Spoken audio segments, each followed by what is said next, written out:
Hey everyone, this is John from EastCoastArmory.com, and I'm here today with a project update video for my 1/6 scale M4A3E2 Jumbo Sherman tank. Since the last video update, a lot of progress has been made to the turret. It's evolved quite a bit. The majority of the turret detailing is now completed and out of the way. At this point here, the model's about 95% ready for painting. So with all that, there's going to be a bunch of info and really cool content coming right at you. So just sit back, relax, and enjoy the show. Picking up exactly where we last left off brings us to the turret. In the previous video, I mentioned all of the work that went into the mantlet. Well, with the mantlet out of the way, it's now time to focus on the main turret itself. The first thing I need to do is I need to do the cast texturing.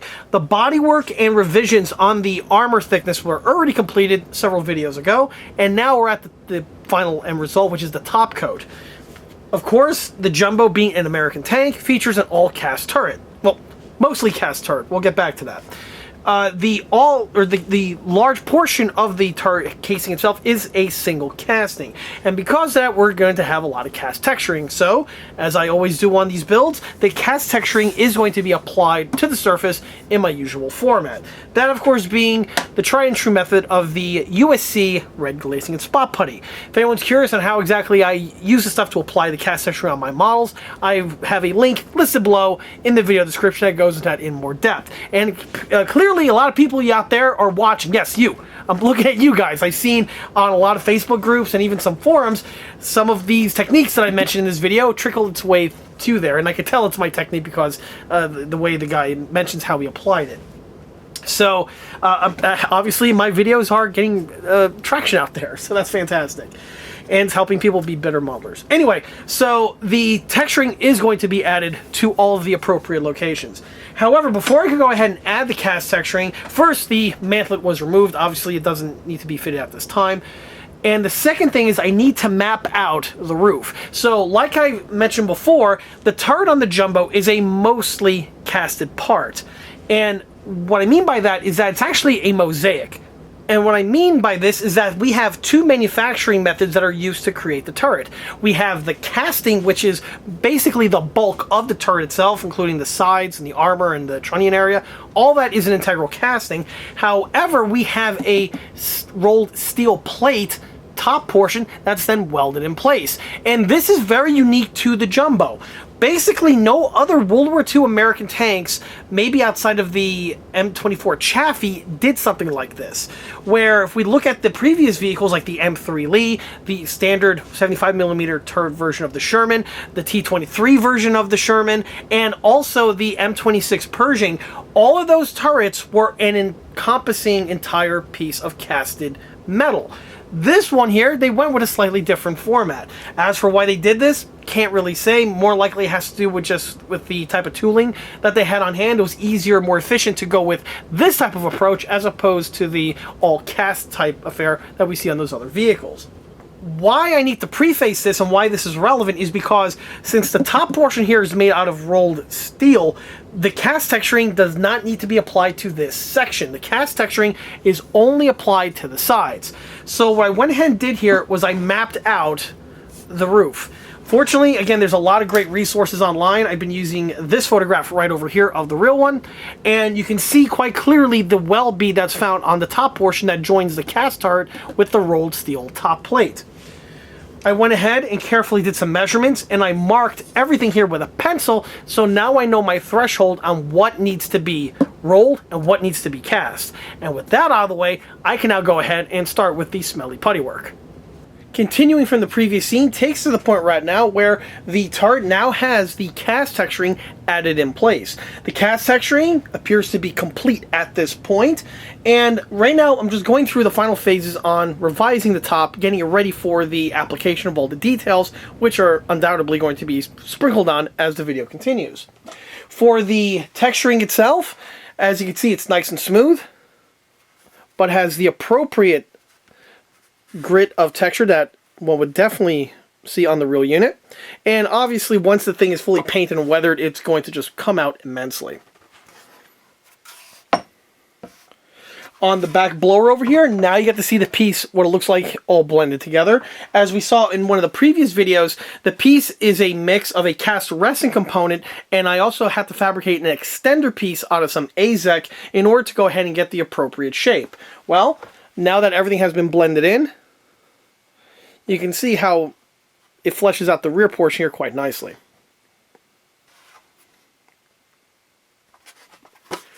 On the front area, you can see the texturing continued. There's no texturing found on these two scallop sections over here, as on the real unit, these I believe would be milled out after the units would be casted. So because of that, these things are very smooth, and so no cast texturing would be in those areas. I did go ahead and refine them slightly with a Dremel, just to make sure they're nice and cleaned up, but again, we'll see how this pans out as the build continues. On the roof section, the bodywork was pretty thorough.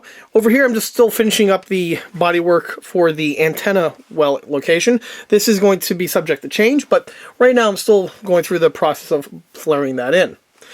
On the optic section over here, we have some chewed out here, but the reason why I purposely left that is because I'm going to be modifying this area for the installation of the part. So trying to make sure this was totally flat was definitely irrelevant. Also at this time, you get to see and appreciate what I was mentioning before with the way the cast texturing is wrapping around this section over here and how we have the smooth flat plate on the top portion. This will definitely become much more appreciated once the weld beads get sculpted in place, and of course then when the thing is finally painted and weathered. Also at this time, I want to mention something that I forgot to mention in an earlier video, and that has to do with the shape of the Jumbo's turret. So if we look at the under portion here of the cheek, you'll see that it has quite a bit of buildup in this area and has to turn around and narrow back into the neck area. This has to do with the clearance that the piece has to have with the bullet splash guard that's found on the Sherman's hull. And as I mentioned in the other video, there are actually two patterns of jumbo turrets, and this is important because depending on which type of jumbo you're doing would depend on the geometry here of the turret. Depending on the foundry, either if it's an OSF or another one that I'm not really coming to mind at the moment, but one of the units had just an all-cast section like the way we see it here, where it's round and bulbous. The other type of foundry, this was actually milled, or I should say it was turned on a giant lathe, and it was machined. And because of that, the geometry here is a bit more of a straight and cut edge compared to this more softed, swoopy type pattern that we see on this example. Obviously, for this one, I'm going with that version, as opposed to the OSF foundry that, if I'm not mistaken, had the cut section that I was referencing before. Once the bodywork is complete on the top portion over here, the turret can then progress to the next step. As for what that will be, well, and that next step is the addition here of the antenna well. The antenna well on the Jumbo is found on the right-hand rear corner section of the turret, and unlike the standard T-23 turret, or most Sherman turrets for that matter, there are no provisions or any other types of locations to secure on a second antenna. The Jumbo's a bit unique in that regard. But anyway, as for the location, you can see that was originally built into the master and was also found on the casting. However, with the addition of the bodywork and also with the cast texturing, the original location was in a spot that can use a little bit of improvement. So I went ahead and made some revisions and relocated the piece to right over here.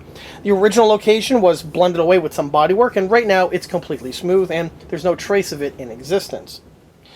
For the actual procedure for the addition of the antenna well, I'm going to use the same exact procedure that I used on the hull antenna well in a previous video. Funny how that works. If it ain't broke, don't fix it. Also, as a side note, it's literally the exact same procedure that I did originally when I did the master all of those years ago, which goes to show you again, if it ain't broke, don't fix it. The only difference now is that the antenna well is going to be in a slightly different location, and it's going to be slightly larger compared to the way it was when I first designed the piece all those years ago. For the size of the well itself, it's the exact same size hole saw that I used for the one on the hull, because again, it's literally the exact same dimensions on the real unit. So what we have here is the exact same hole saw. I have everything marked. I'm just going to go ahead and carefully drill into this section over here. But just like with the other unit, I'm not going to go all the way through, obviously. That would be crazy. I'm just going to go in about, say, an eighth of an inch or so into the surface just to add that recessed well that's present on these patterns of turrets.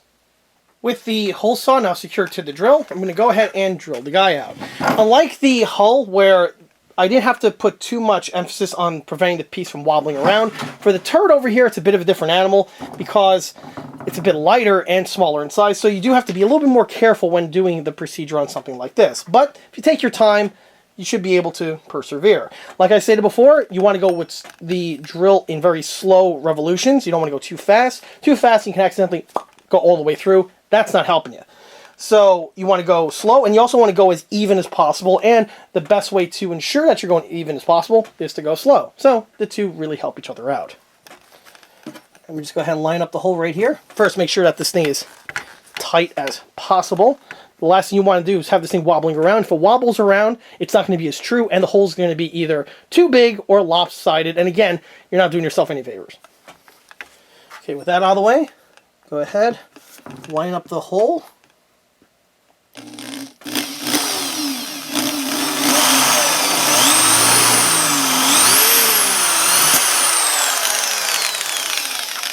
And we can start the drilling.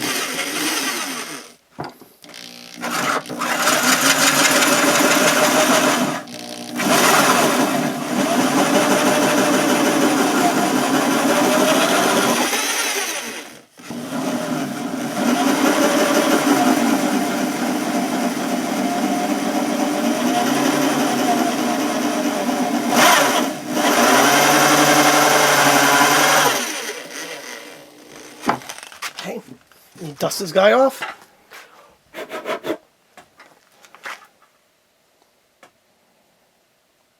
And there we mostly have it. Let's see. I think I'm gonna, it's a little bit off center, or not off center, it's a little bit, the cut needs to be evened out by removing a little bit more material on the top portion over here. But we're really, really close to where we need to be.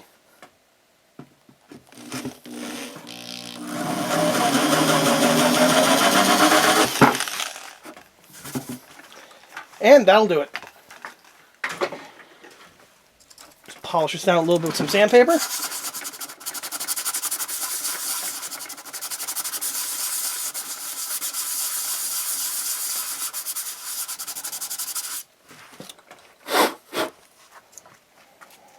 And that's all she wrote. As the build continues, what's going to be added next is going to be a styrene disc applied over this section over here, because if we've seen on these Jumbos or the Sherman family of vehicles that the well is sunk in and then there is a plate that stands above it, and from there that's where the antenna gets fitted in place. So that's something that of course is going to be added, but that's going to be added in the subsequent additions that are going to be added as the turret progresses. As for the cut itself, it is nice and clean. As you can see, it's nice and even, as I was referencing before. And there's nothing much more that's going to happen over here. This guy here is ready for the next step. This is really going to come out nicely after everything is painted and weathered, getting there with some panel line accent. Really going to accentuate that quite a bit. And it's definitely looking true to form. So this brings us to the next step, which is going to be the addition of the lift rings. The lift rings on the Jumbo are found in 3 locations, but let me zoom out so I can get everything in focus. Now that's much better. Anyway, for the lift ring locations, they are found on the exact same locations on the Jumbo as they are on the standard T23. So that means there's one here on the front angled slope of the turret, and then there are 2 on either side here of the rear corner sections. For the locations, I took some careful measurements to line up not just the lateral sections, but also the vertices, so that everything is where it needs to be, and once everything is fit in place, there's going to be no issues with that. For the actual lift rings themselves, I have these ones over here. These are the EC8 cast resin Sherman turret lift rings. These here have been on the catalog now forever, and they're not going to be replaced anytime soon. The molds are in great shape, so no point on reinventing the wheel in that regard, unless I drop one on the floor. But anyway, I have the pieces. These are just going to be fitted in place. To fit them in place, you could do it one of 2 ways. You can do it the quick, easy way where you just super glue the thing in place, like so, or you could go ahead and drill out the center portions, put a metal pin, drill a corresponding hole in the turret, and glue it on in that manner. Both will work, although the latter is a little bit more stronger and is more resilient to the things busting off. I have assembled them on my builds in both ways, and they both hold up perfectly fine. However, the other way is susceptible to damage. Just the craziest stuff sometimes happens. You'll move your hand or something could bump into it and boop, and it pops off. It's a clean break, it just glues right back on. But if this is something you want to avoid, you could go ahead and do the pin trick, which will definitely do the job. Great stuff. I even use it on all of my plastic models from 172 to 16. So it's an excellent product. And again, quick shameless plug out of the way. The reason why I went ahead and flared in the pieces here is because they are not welded. A lot of people misunderstand that with these Shermans, but these lift rings here are integrally casted into the turret casting. So if you go ahead and add welds on them, you're going to be inaccurate, or in most cases. Pretty sure there may be an outlier over there where a vehicle was improved with having extra lift rings added, and they were welded on, but that's more of the exception rather than the rule. Seriously, Sherman minutia is crazy with all the different variants and stuff that happened during the production runs, but for a Jumbo specifically, these things were integrally casted on, as they were on 99% of Shermans. So if I go ahead and bring the camera in closer, you can see how it was just flared in. I just utilized my finger, smeared it onto the appropriate locations, and then I just stapled it in. That's the advantage about the technique that I use. It's really easy to go ahead and do touch-ups or even flare-ins and have everything look exactly the same as if it was never, or as if it was done originally. So that's one benefit of using this technique. So with this out of the way, that wraps up the last of the integrally cast components on the side. This brings us to now the roof. And the next thing I'm going to need to do for the roof is fabricate the wells found on the commander's cupola, as well as also on the gunner's optic. Fortunately, I don't have any plastic stock on hand for that, so I got to quickly run out to my local hobby shop in order to restock. But with the magic of editing, you're not going to have to wait that long. With the turret mods out of the way, it's now time to start fleshing it out. And I'm going to start with adding the turret hatches, which of course are on the roof, and of those, there's two of them. One, of course, is the commander's cupola, which we will be circling back to in a moment, and the other one is the loader's hatch, which we have right here. The loader's hatch is another one of those items that has been on the ECA catalog now for a while, in 3D print no less, in this format, but I haven't had a chance to use it until right now.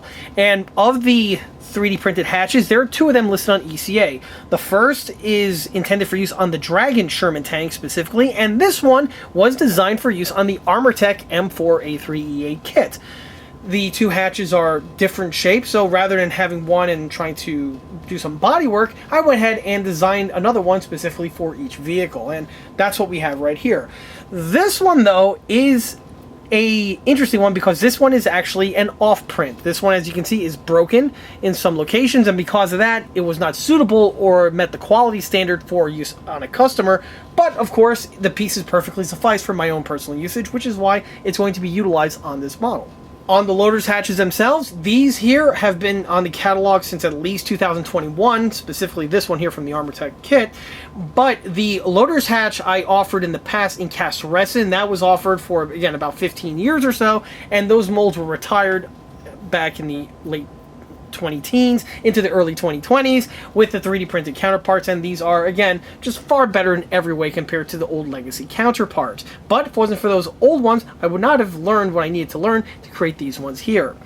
These ones are also an older 3D print. I do not use this material anymore. This is an SLS nylon material, and these ones are no longer in production because the company that I used to do my 3D prints went belly up, so I had to find another vendor who does them and has been doing them now for some time, and so far we've been having some really good results with those prints. As for this set over here, it is mostly complete. What we are missing are some springs on the table that are going to be used to assemble this thing. Obviously, as the video goes on, you're going to see what it looks like with the springs in place. The reason why they're not on the table is, frankly, I'm fresh out, so I have to run to the hardware store, pick up a fistful of them in order to flesh this thing out. But again, more on that is to come. What we have here, though, on the table is the main component. So we have the main hatch itself, and on the sprue here, we have the runner that consists of the hinge that's pre-welded.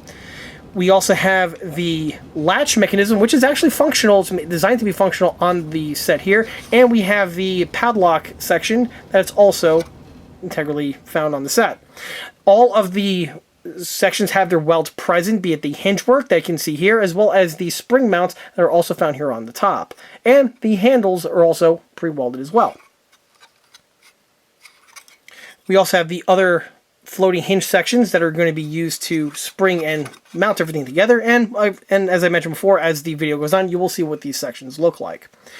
As for this piece over here, this is a cast rubber headrest, which is a component that, again, I built into these sets. Both of the units have the same rubber piece, and these pieces, once fit in place, will give the piece some excellent accuracy, and there's no need to paint this. Just go ahead and add some weathering on it if that, clean it up if there's any sort of flash like you see here, and drop it in place.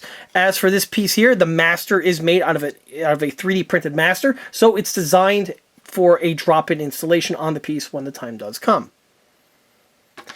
As for what's broken on this piece, well, we have the lug over here that's going to be used to lock the piece in place. This isn't broken, it just popped off the sprue, so it's just one less thing I have to worry about. But what is broken, as you can see, is the handle, which will be carefully remounted into the correct location, as well as the padlock mount right there. I have the piece, it's going to be carefully glued in place. These things are just very frail on the real ones, let alone on the model one, and it's also not uncommon to see these busted on the real examples, but that's neither here nor there.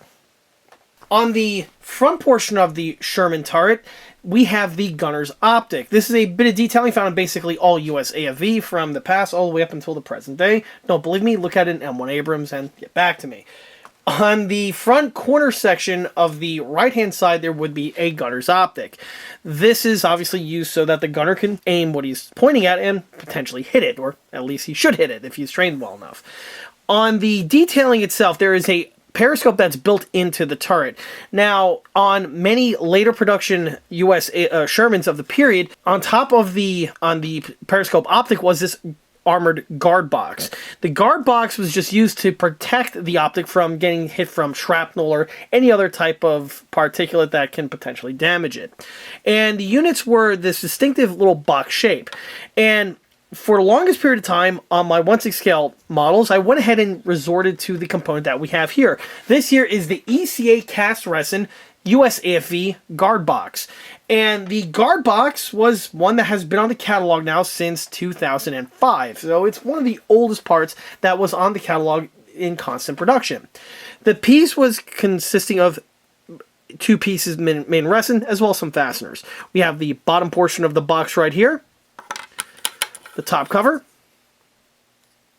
and some metal hardware just to facilitate the 4 detail fasteners found on the top portion. Basically, you would hit this on the belt sander, hit this guy on the belt sander, and once they're squared off, glue this guy on, and then you could secure the fasteners in any way that you can imagine. Either snip off the threads, glue them on that way, drill a pilot hole, slip them in, or do a little bit of both. And as I mentioned before, this was how I went ahead and did this detailing for the longest period of time. However, time has definitely caught up to this piece here, and it's time for this guy here to be put out to pasture. I will not be utilizing this on this model. In fact, this is one of the last pieces that are actually outgoing in an order. As soon as I'm done with filming this guy's going to be bagged up and shipped along with the remainder of the customer's parts. But I just wanted to give this piece a nice send-off because, frankly, it's been on the catalog now for, what, 20 years? About? Actually, come to think of it, it's going to be 21 years old, as I went ahead and designed the part in spring of '05. So, in a few months from now, we would actually been able to buy alcohol. But anyway, so at first I was going to actually go ahead and use this on my build. I was going to cast a second one and incorporate it on the model like I did in the past. The mold is actually in decent shape, in spite of how old it is and how many times it's been used. I've casted a bunch of these things over the last 21 years, but although all that is still true, one of the reasons why I decided to go ahead and retire this one in favor for a new design one is first with the fasteners. These brass fasteners here in recent years have been ridiculously hard to come by in volume. And I actually have a limited stock of these things on hand, and I kind of need them for other projects. So I've been weaning off of the older sets that incorporate these components here. The other thing to mention is that I went ahead and learned a lot more about these components since I went ahead and designed them 21 years ago. And originally when I designed this piece, I figured that the component just secures to the oval plate where the gunner's optic is on the top of the turret via these 4 fasteners. And that's not true. In fact, the Sherman had 2 patterns of gunner's optic plates. The early pattern, which was an oval plate with a periscope mold in it, or built in. I actually said molding, because I have that as a cast resin part. And then they went ahead and saw some room for improvement, possibly because they were getting damaged. And they just redesigned the casting of the oval plate to incorporate the guard box. And on the real unit, the guard box is integrally molded into the oval plate that the periscope is held in. Then they have the separate piece that just bolts onto the top, and there you go. So with that in mind, I went ahead and reviewed the photographs and references of the real ones that I have, and I'm like, okay, it's now time. It's time to set this one to pasture and to design a new one. Which I was kind of debating because the Jumbo's so close to being finished. Do I really need to go ahead and revise something else? And the answer is yes. It's time. This is the perfect test bed to do this on, and it's the catalog and the quality of the build's going to be better for it. So anyway, this one was good as it was for the longest period of time, and it will definitely hold a special place in my heart, but it's time for the baton to be passed because technology has definitely improved. As for what's going to replace this old fellow over here, well, here you get to see the new generation one right here. So this one is the new ECA late pattern US AFV guard box set. Unlike the old one, which was made out of cast resin, this one here is all comprising of 3D printed components. The first thing I want to mention about the sets is that you can see that the base here is, like I mentioned before, where it's the mounting plate and the walls integrally printed as a single unit. Fortunately, I had wonderful photographs of the real one to analyze and to incorporate into this one over here. The set itself, you notice, is a little bit smaller in size compared to the old one, because this one here is actually specifically designed as a drop-in replacement for the one on the Dragon Sherman. I went ahead and busted my Dragon Sherman out of the stash, and I took measurements of the turret optics section, and this one here is mimicking those dimensions. This guy here is a simple drop-in installation, so if you're working on a Dragon Sherman, you want to replace the guardless periscope, very easily done. You go ahead and just drop this guy where the original one would go. The old one can still work on a Dragon Sherman. I used it in the past. It just drops it on top of it, so it does work in case anyone out there has the older set. But this one here is a true replacement for the Dragon one. On the piece itself, you'll see that it has the proper geometry to it. This here was traced directly off of the real one that I had access to. And we also get to see some other subtle details, like these reinforcement ribs here found on the rear wall. We have the appropriate fasteners, which for the piece here would consist of these 2 hex bolts on either side. And then on the front here, we have 2 of these countersunk slot screws that are integrally built in. The other slot screws on the flat plate would be located in these 2 sections here, but they're now serving double duty as the anchor points for the lid. And then on both sides here of the periscope, we have 2 hex bolts that are used to secure to the plate further in place. The sections for the fasteners are drilled out. We have these 2 larger ones here in the back, and these 2 smaller ones here found on the front wall of the printing. This brings us to the lid. As you can see, the lid has the appropriate geometry to the piece, and the fastener sections are drilled out. This guy here will just drop directly into place when the time does come.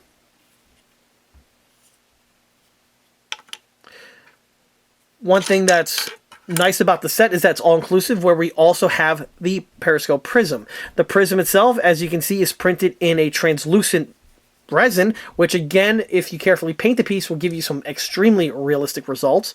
However, the detailing is not skimp. We have the front face section over here, the appropriate fastener details right there on the top, and we have the spring top lid section integrally printed on as well.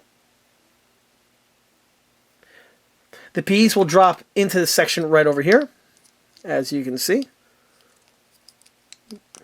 Now this is fresh from the printer. It may need a little hand fitting here or there, just with the way the dimensions are on some of these parts after they print. But anyway, you get the idea. So the piece just drops into this section like so. And then this guy here just tops it off. And now you have the complete optic in its open position, fully guarded. Over here, we have a little fret of the fasteners that are used to secure the things in place. Obviously, you only need 4, but I went ahead and gave you several extra because lost party has a place, and stupid things tend to happen with small parts. On the runner, we have 2 sizes of fasteners. We have the fat ones for the back and the thinner ones for the front. And like I mentioned before, you have plenty to do the job. So again, as nice as the old school one was for 21 years, a worthy replacement is now here to have the baton passed to. Some of the other turret details are going to be fitted at this time are the rear 50 cal storage equipment sets. And on the table here, we have 3 components that are all posted on the ECA catalog. Although some of them are an older generation item that are no longer in production in the material that you see them in, but what you see here are still on the catalog in one way, shape, or form or another. Starting from the bottom, working our way up to the top, takes to the storage pintle. This is a cast resin item, and it's one of the oldest items that has been on the catalog, and unlike some of the other components that I've mentioned in the past, this one here I don't plan on phasing out for the foreseeable future. It's actually holding up quite well, and the piece does the job. So for the time being, this thing is still going to keep on trucking. Obviously, this is subject to the mold holding up. Once the mold starts degrading, then we could talk about replacements. The piece is, the way you see it right now is exactly how they ship, where I go ahead and drill the pilot hole out in the middle section over here. The pouring basin is still left on. You cut this off as the builder and trim it to the appropriate shape for your build. And we have a little handle over here that gets glued to the handle section right over there. The handle itself is made out of turned plastic. Sometimes it's cast resin, sometimes it's turned plastic. Depends on what I have on hand at any given time. But either one will get you the same result. The next thing to mention are the storage rack sets. And these are offered on the ECA catalog in a couple different configurations. But what we have here is the complete set. So this here is the 50 cal storage equipment specifically for tanks with the T-23 turret. Now, I've already mentioned several times in this video that the Jumbo turret and the T-23 are not the same. However, the fittings are basically, or not basically, they are the same, such as things as the loader's hatch, the commander's cupola, 50 cal pintle mount, things like that are identical. And for the storage equipment on the rear portion of the Jumbo, it utilizes the exact same parts for the T-23.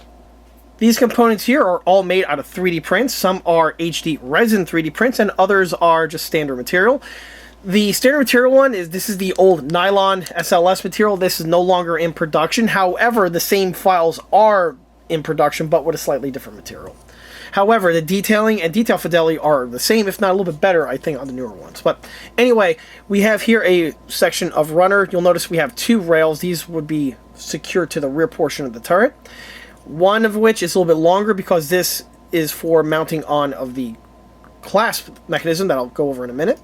And the other 2 sections over here are for the barrel clasps.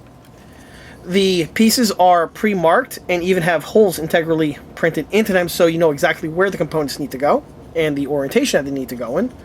Although it's still funny, sometimes I still see people who get these sets and they still incorrectly mount parts somehow. It's amazing. But anyway, I always, when I see it, I always mention in the email, and they always thank me for that, and they fix it. But either way, here you can see what the rails look like. What's interesting about the turret rails on the T-23 is that they are not symmetrical.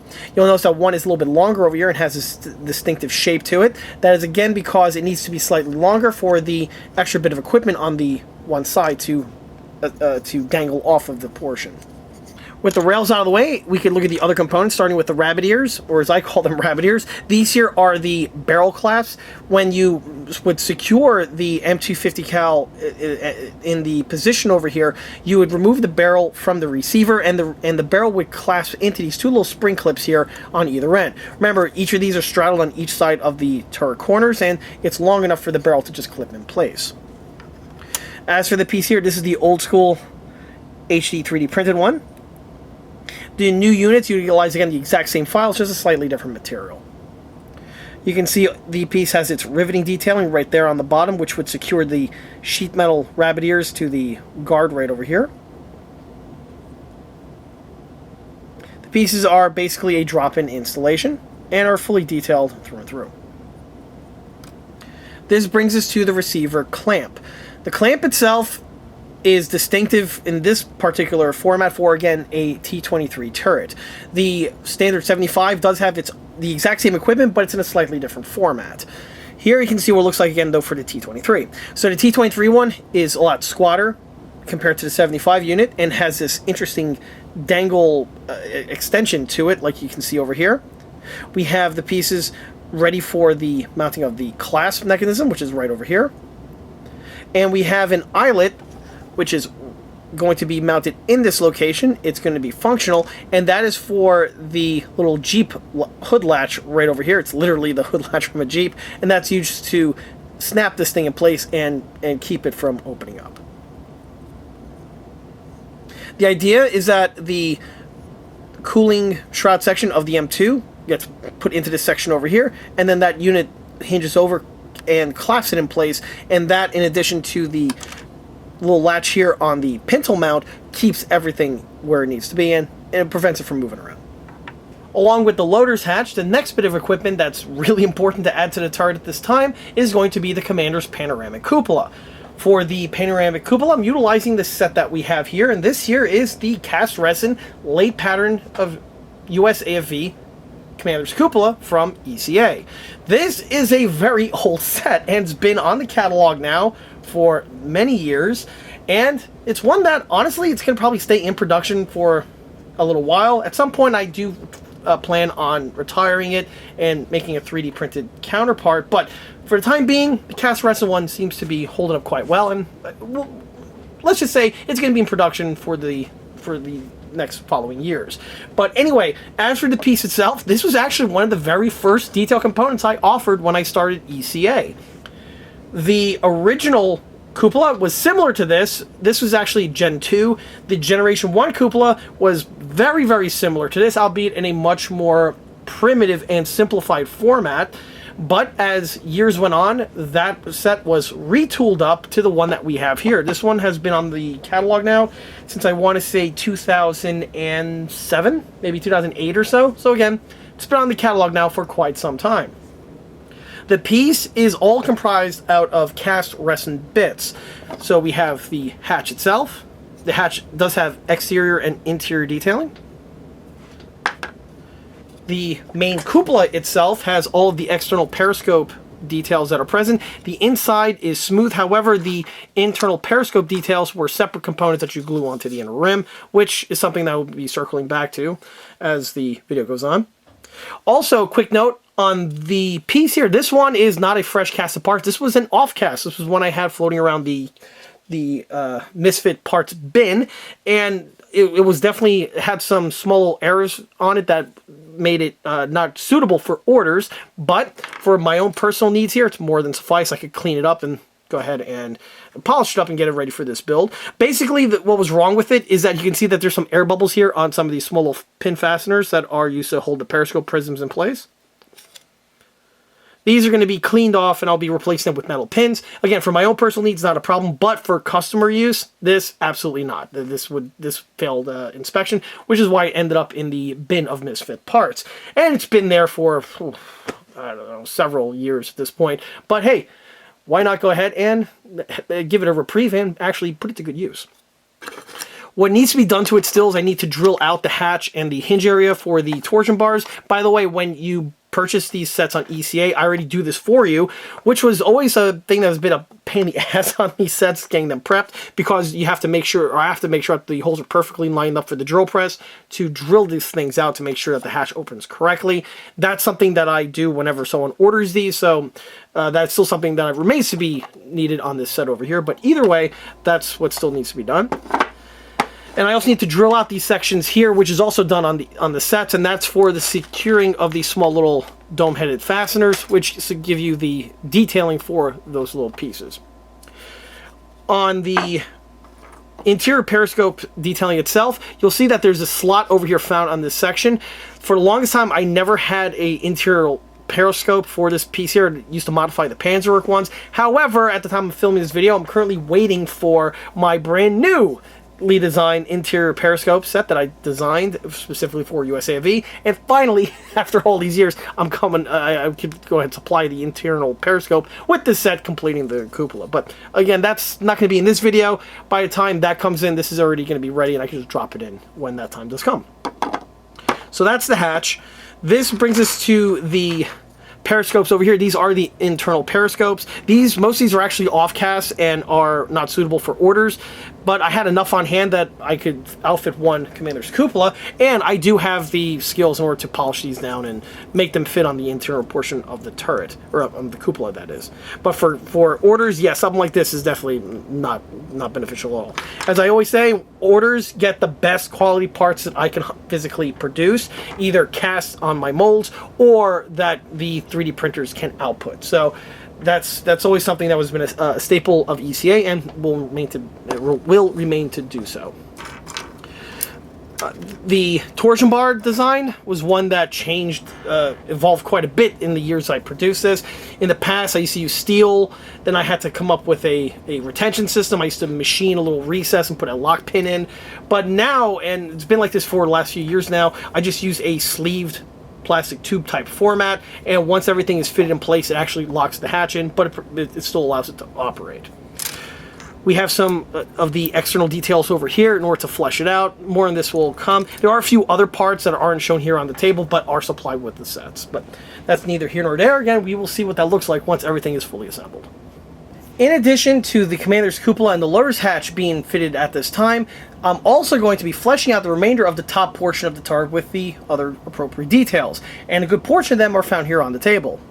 The very first item is one of the oldest, and it's also one of my personal favorites, and that is the MP48 spring antenna base.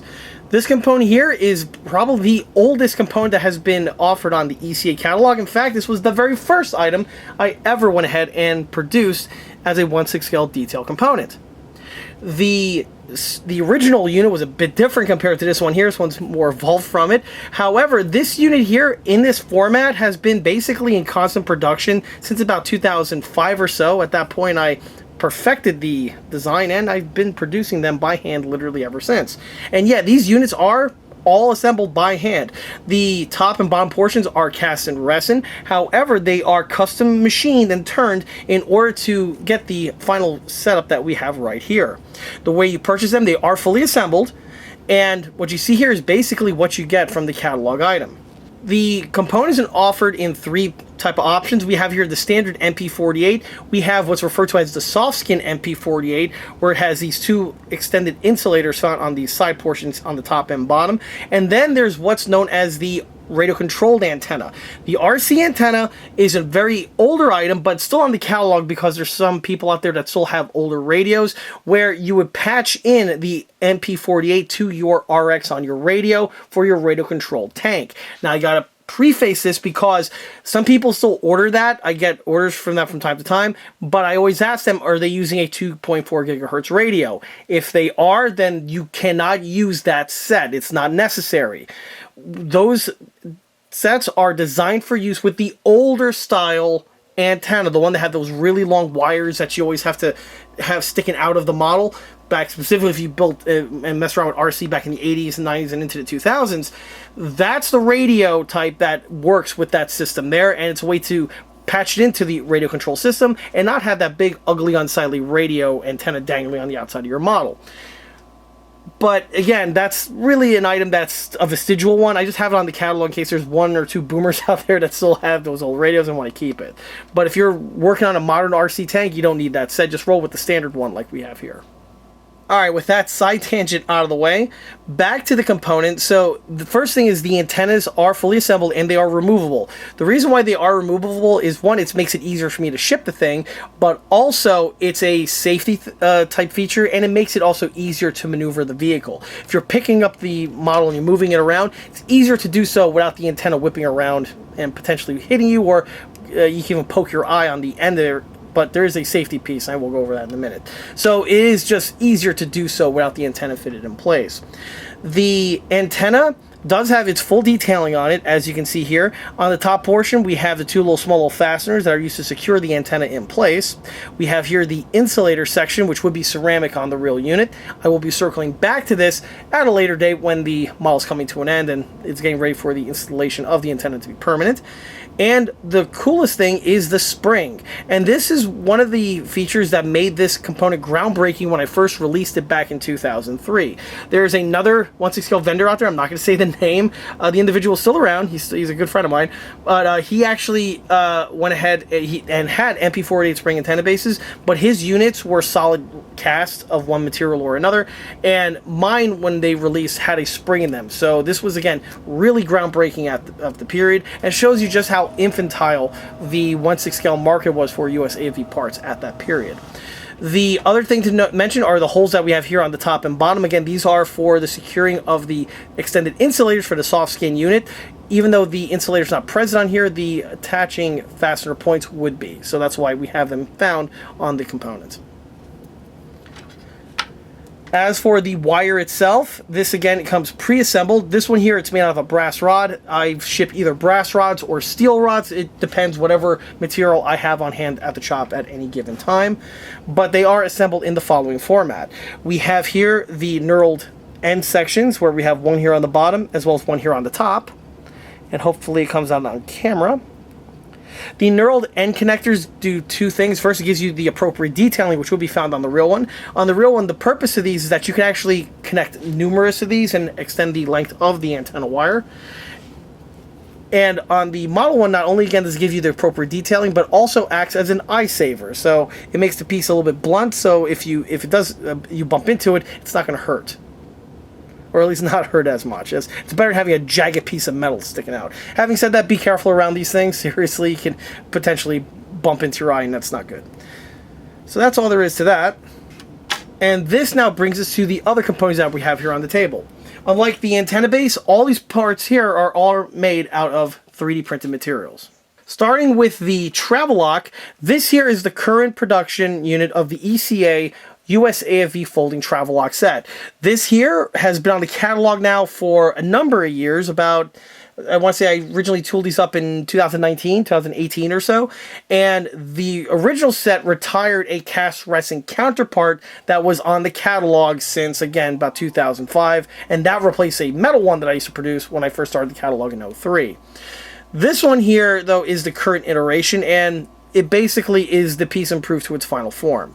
The unit is full encompassing, where we have the base, we have the retracting section, we have the rabbit ear clips, and it's the same CAD file that was used on the rear clips found that I mentioned before on the storage sections. The piece is designed to be fully functional, and you'll see what that looks like momentarily when I get the thing assembled. In addition to that, the piece is fully welded, as you can see, so the unit has all of the appropriate detailings from the get-go, and you don't have to sculpt anything. The next component is the vane sight. This is another very iconic bit of detailing for Sherman tanks. The vane sight was in two different flavors during World War II. We had the shark fin found on earlier units, but then they went to this type of system over here, and on the 75mm turret, there's this extender bracket that's used to have this thing stick above the turret, and because of the shape of it, it's needed to go ahead and mount in that manner. However, because this is a jumbo turret, is akin to the T-23 turret, it does not need that extra extender, so it is just mounted directly flush via two fasteners. The unit itself, and by the way, both units are found on the ECA catalog, and they're based on one another. It's the same exact part, just the other one has the other piece integrally printed on. And again, this component here replaces and retired a older cast resin unit that was essentially, again, in the same format that was on the catalog for many years. That was also another item that I originally used to make in metal back in 03, replaced that with a resin one in 05, and basically stayed in that format until the late 20-teens. And here we are today. The piece is fully detailed. Note it has the protective hood right over here on the top and bottom. It's kind of like a rifle sight the way it works. We have this little slit right here with these three holes, and on the back you see it is hollowed out. Currently there are some printing wires that are connecting the piece. I am going to have to carefully cut those and sand those off, as the slit is just continuous all throughout. The piece is not welded, as like I mentioned before, it is bolted in place. And also one thing, interesting thing about the fasteners, this is not a mistake, one sits higher than the other. So this is one of the more interesting aspects found on these vane sights, and this is something I've seen on several other real examples. Continuing with printed items that retired older ones takes us to the retracting pintle mount. Again, this was a piece that was originally made in cast resin. It was on the ECA catalog in 05. 05, I had a big breakthrough with Sherman parts. I did a whole bunch of them, and they were in production for quite some time. This one, though, was one of the first pieces I retired when I got into 3D print, and this one here has been on the catalog literally since about 2017, 2018 or so, so it's been a little while. Oddly enough, this is one of the first time, by the way, I get to use these 3D printed parts on my own build, so that's kind of funny. I've been selling them for years for people, but finally I got a chance to use them for my own models. The piece that we have here is actually an older printed component from the vendor that no longer exists anymore, and this one's made out of SLS white nylon, same as those other parts I mentioned earlier. However, the new production units look identical to this one here, and those are the ones that are currently in production and get shipped. The component has all the parts on here. We have the bottom base, which is integrally welded, as you can see. We have the ability to have the piece actually hinge back, just like the real one. That's done to keep a lower profile and prevents it from snagging onto stuff. On the piece itself, it has the correct cast number right over there, integrally printed on, along with the little logo right there that's, again, lifted off the real one. We have the appropriate geometry of the lock bar, as well as the locking mechanism right there with the little stop pin. The piece has the fastener integrally printed on right there. It's hollow through and through. And we also have several detail fasteners in order to secure it in place. The larger pin here is to pin the thing to make it function, and these four smaller pins here are used to secure the top to the bottom portion. You can make the piece function by having these little pins actually work, or replacing them with metal ones, but that's something best left up to the discretion of the builder. However, you do have that option available. The piece is also hollow through and through, just like the real one. I had some excellent resources while doing the research for this piece here. What's not shown on the table that is supplied with the sets is a little bit of hardware, namely some wire that's used to make a little loop that's found in these two sections over here. You see these two little holes. You're supposed to take some wire, or I give you the wire, it's already pre-bent, glue into those sections, and the purpose of that wire is for a chain retained rubber cover cap. Here's the piece right here. This is actually made out of real rubber, so it's as realistic as I can make it. This one still has the sprue on it, but I snipped that off for the customers before shipping. The piece also has a fastener that is drilled out. This one's still raw from the casting. I haven't done that yet, but the production ones are drilled out, and on the inside here we do have a little nut fastener that's integrally present, and this is for a eyelet which is supplied along with the chain, and the piece just dangles over here. You can also cap the piece off like this when the M2 is not in place. Again, we'll see what this looks like installed as the build goes towards the completion point. The last component is the piece that we have here, and this is a component that is a recent addition to the ECA catalog, but one of the first times I get a chance to use it. I never produced this piece in the past, so it's a fresh component, and it's also one that does retire another piece that was on the catalog for a while. What we have here is one of the ECA Open US AFV periscope sets. These sets here come in a pack of 4. I do have the other ones, they're off camera, but this is just one of the units, and they are detailed the same. On the ECA catalog, this is offered in 2 options. We have the open version here, and there's also a closed version. Then there's also what's referred to as the super set, where this one here has the brush guard integrally printed on as a single unit, while the other one, the brush guard, is a metal 3D printed item, and it's separate, so you have to just pop that on, and that's a topic for another video.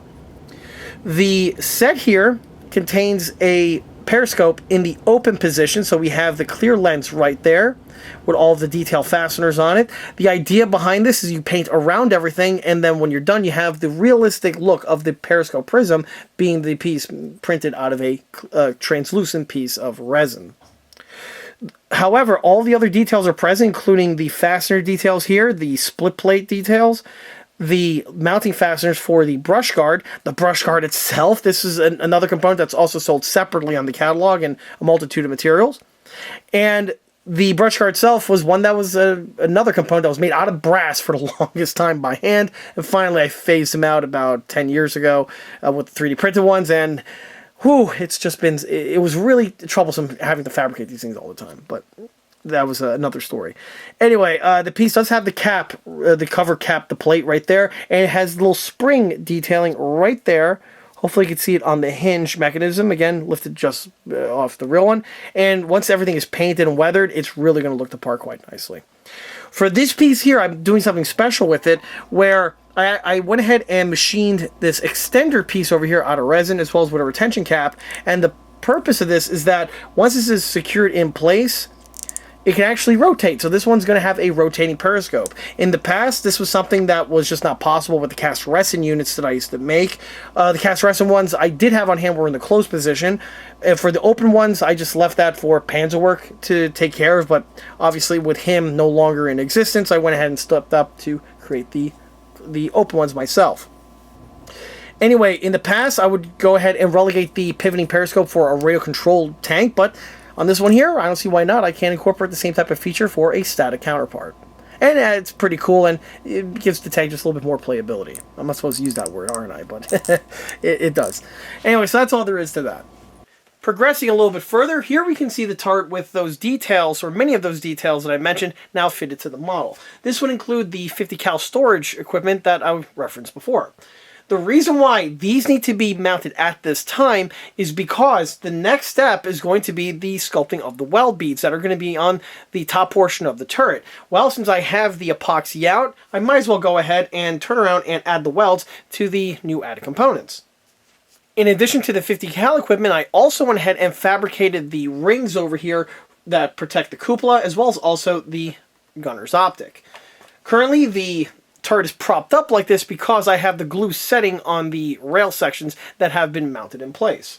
I could periodically, however, just shift the angle a little bit. So here you get to see the rails fitted. In order to fit the rails, the builder does have to do some slight hand fitting to the parts. Because of the variation of T-23 turrets out there, and also with the curvatures being what they are, trying to go ahead and make them be a perfect fit is something that's a bit problematic. So I went ahead and purposely left the pieces to be a little bit longer and squared off than they need to be. With this design, this allows the builder to go ahead and trim the pieces to better suit their build. However, the piece, if you noticed before, had two little pegs that emerge from the printing basin, or the printing plate. And the idea is that you keep one of them and use that to drill a hole into the turret, and the piece can plug in. This will give it much more support during the point where the adhesives are setting. Once the adhesives are fully set, however, then it's time to add the sculpted weld beads, which will in turn give it both the detailing that's required, but also added strength, making the piece much more robust compared to having the piece just being glued in place. On the pintle over here, this too has been glued to the blister. However, in addition to adhesives, there is a pin found on the inside portion here that I drilled into both of these sections, and the piece just plugs in place. The pin obviously is going to make the piece much more robust, and at this point here, it's ready for the sculpted weld beads. Once the weld beads are done, then we can go ahead and add the other bits of equipment, thus fleshing out the rear portion of the turret fully. Moving on downward takes us to the Commander's cupola protective ring. The ring itself is fabricated out of some Plastruct square stock, or is it evergreen? Yeah, it's evergreen. Evergreen square stock that was formed to the shape of the circle that we have here, and then it was secured in place with some adhesives. The piece is a two-piece assembly because the rod or the stock is not long enough to wrap around the cupola fully, so I had to go ahead and carefully make sure I bend everything to the appropriate shape and then secure it in place. Once the piece was secured in place, I went ahead and removed the notch in the rear portion over here because this would be found on the real unit. There's a bit of a gutter, if I'm not mistaken, and a similar type of features can be found on the next thing I'm going to talk about. From here, the piece is ready to have the sculpted weld beads added in place, which will then complete the look. And on that note, taking us downward, you can see here the well here for the gunner's optic. The optic well is fabricated on the exact same type of methods that I mentioned before, just some evergreen square stock bent to its appropriate shape and then glued to the appropriate location. I gotta say, one of the more trickier aspects was making sure this thing was square. It's really tricky to do, specifically since you're working with funky angles over here, but I was able, after some trial and error, to persevere, and the piece is just nice and square and true. Once the super glue fully sets, I can then go to the next step, which will be, of course, the addition of all of the sculpted weld beads. And then from there, well, we could just carry on from that point onward. And this is what the turret looks like with the weld beads now sculpted in place. I just completed the sculpt. From here, I'm just going to go ahead, set the thing aside, and let it dry for basically the rest of the day and pick up again tomorrow. But what you can see here is that the weld beads have been added to the appropriate locations, and the sculpts have been, or I should say the welds have been sculpted.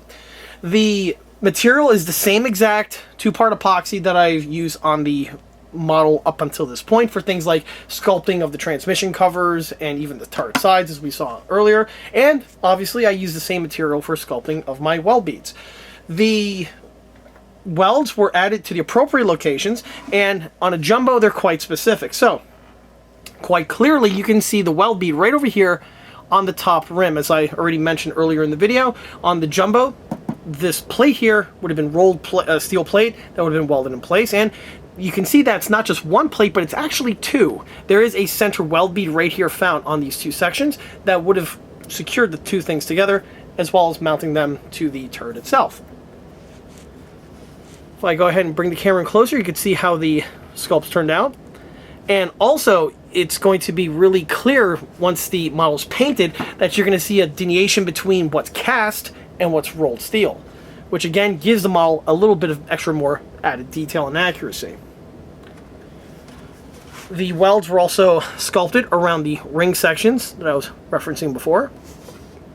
And one other thing to mention is that on this portion over here, you can see how the weld line follows, and this again was lifted off of the photograph of the real jumbo that I had on hand that I found online. In addition to the welds being added over there, you can see that the welds were also added to the 50 cal sections that I was referencing earlier. Now with the weld bead sculpted in place, you can see how it gobbles up that little gap and space that were found in the previous scene. And not only will it look the part, but it'll also make the piece much more strong and robust. Once the epoxy fully sets, it's then time to do the fun stuff, which is going to be fleshing out the turret with all of its extra final details. But, well, we'll just go ahead and get to that. However, before I can do that, I might as well shift gears now and jump onto the two hatches. And here's the hatch fully completed. At this point here, it's ready for installation. As soon as the turret is ready, I can go ahead and drop this thing in place and move on with the remainder of the build. With the piece brought in a little bit closer, you get to see how the counterbalance spring system works. The piece, of course, is fully functional, as you can see. And this here is just the exterior portion, but the interior, of course, was assembled as well.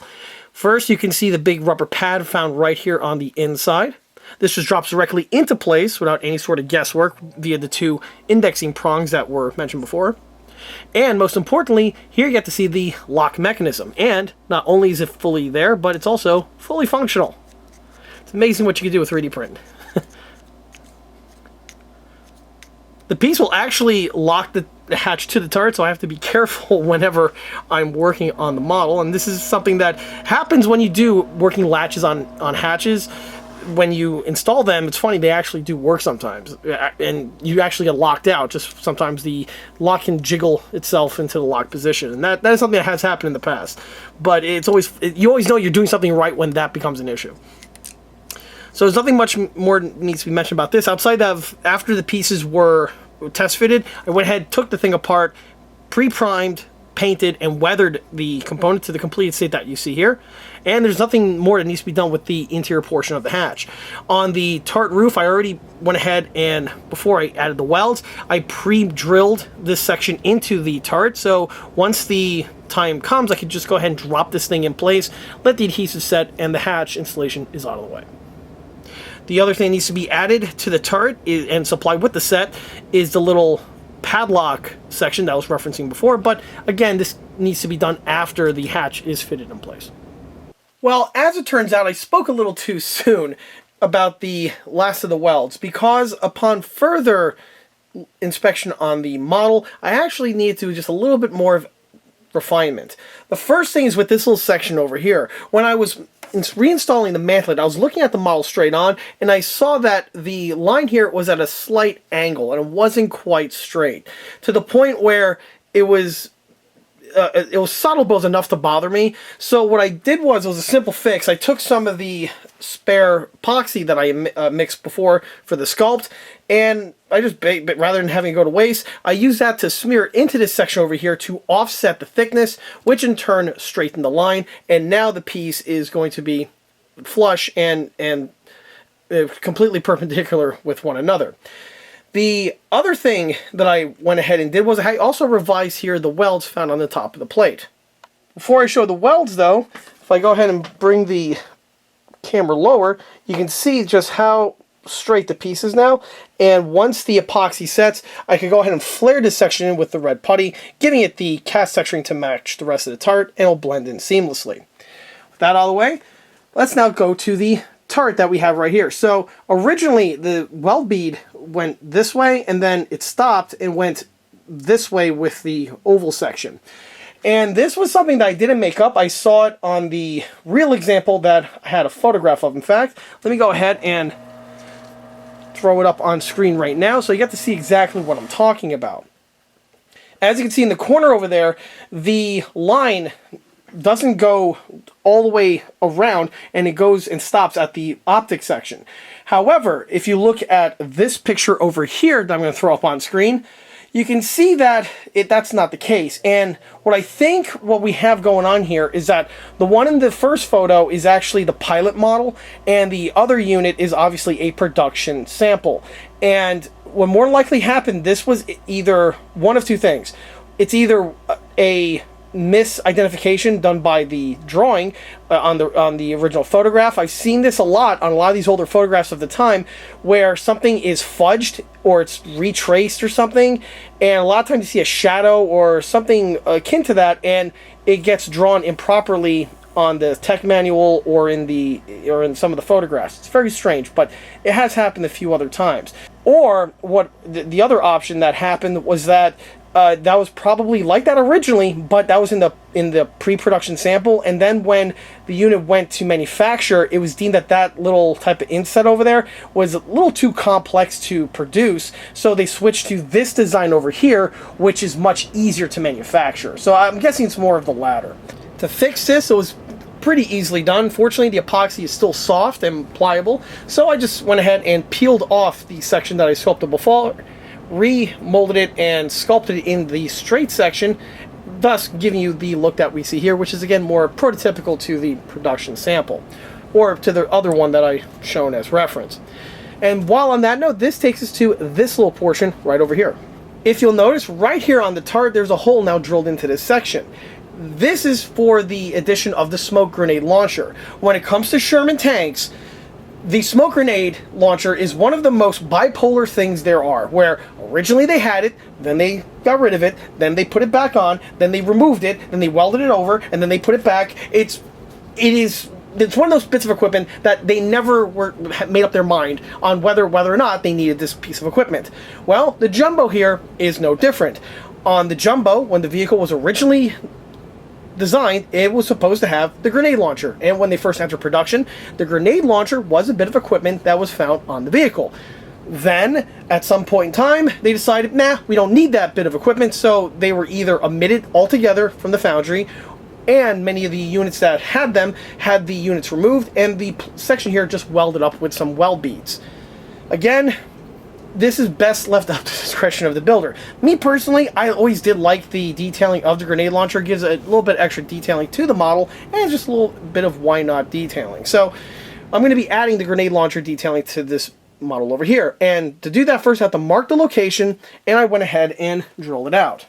As for the location of the hole, I went ahead and found this picture over here of a real Sherman Jumbo, and hopefully once that gets the focus, you can see that round section right over there, and you can see how it has been filled in with welds.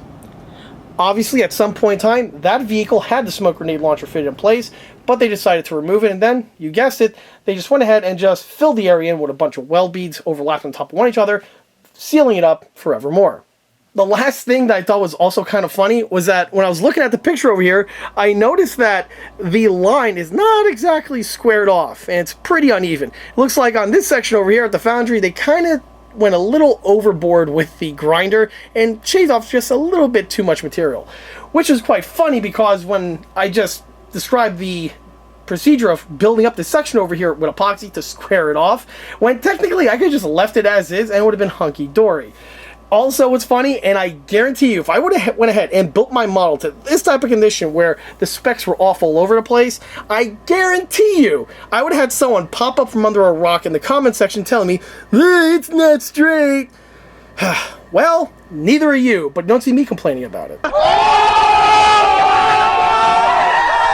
And with that out of the way, back to the model over here. So I went ahead, marked the location, and drilled it out.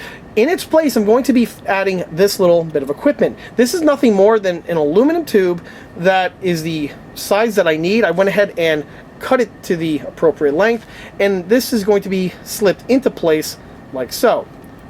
It's a little tight fit, but once it gets in, it'll do the job.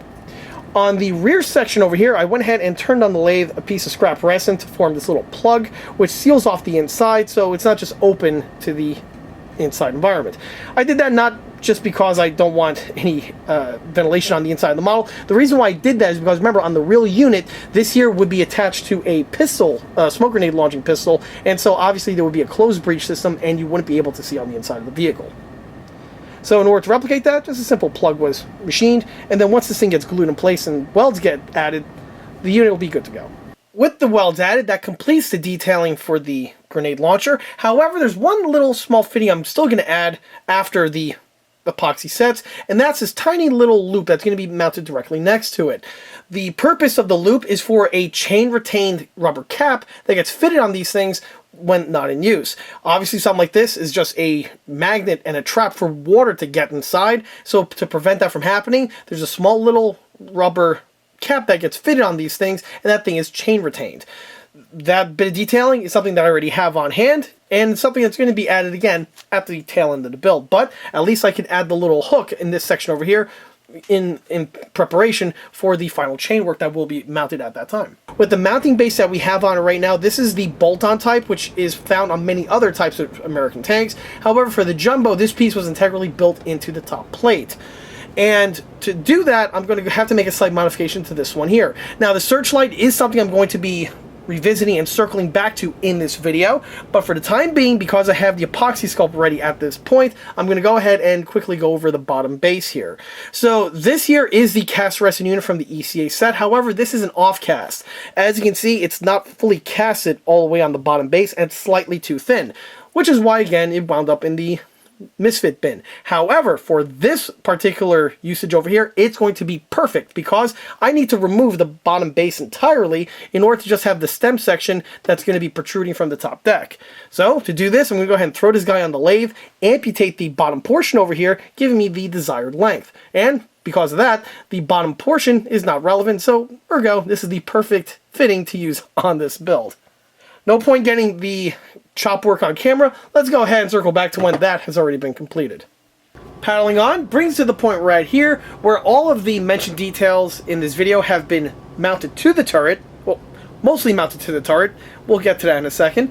As well as a few other details that were not mentioned but have been fitted at this time, and we will be going into that in the next coming scene or two. So the first thing that you'll notice that the turret roof now is thoroughly fleshed out, and this thing is essentially ready for painting. There is one more detail that I still need to design and add to the turret, along with some cast numbers, to then get this tank ready for painting, but that's going to be a topic for another video because I saw some parts in development and in production. But let's just go ahead and go over what we have here. Like I stated before, everything is basically fit in place, and as you can see, this thing is pretty well fleshed out at this point. Starting with the front corner portion of the turret brings us to first that area that I was mentioning before, where I had to add a little bit of extra bodywork in order to build up this area to make it nice and straight and even with the opposite side. Well, with the epoxy work out of the way, I then went ahead and blended everything in with the cast texturing, so as you can see, it's a complete seamless look, and once it's painted, you're not going to be able to tell the difference. Moving up takes us to the vane sight and the guard box. The vane sight simply just gets dropped into the appropriate location. Once you figure out where the piece needs to be fitted and you make sure everything's nice and square, you mark the 2 locations on the turret roof that you need to drill out. As we can recall, the vane sight does have 2 columns that descend from the bottom portion, so you just carefully mark the locations, drill the portions out, and then the piece just gets glued in place. As for the guard box, this looks like it's fully assembled. However, looks are most certainly deceiving because at this point, the lid is not yet glued on, neither is the optic. The reason why these are not yet permanently fitted in place is, as one can clearly see, I want to get paint into these sections over here thoroughly, and that's more easily done while everything is in sub-assemblies like this, as opposed to when it's fully completed. When the time does come, and comes time for installation, this guy here just drops into the appropriate location like that. And same is true for the lid. On the lid, you get to see what it looks like with those printed fasteners fitted in place.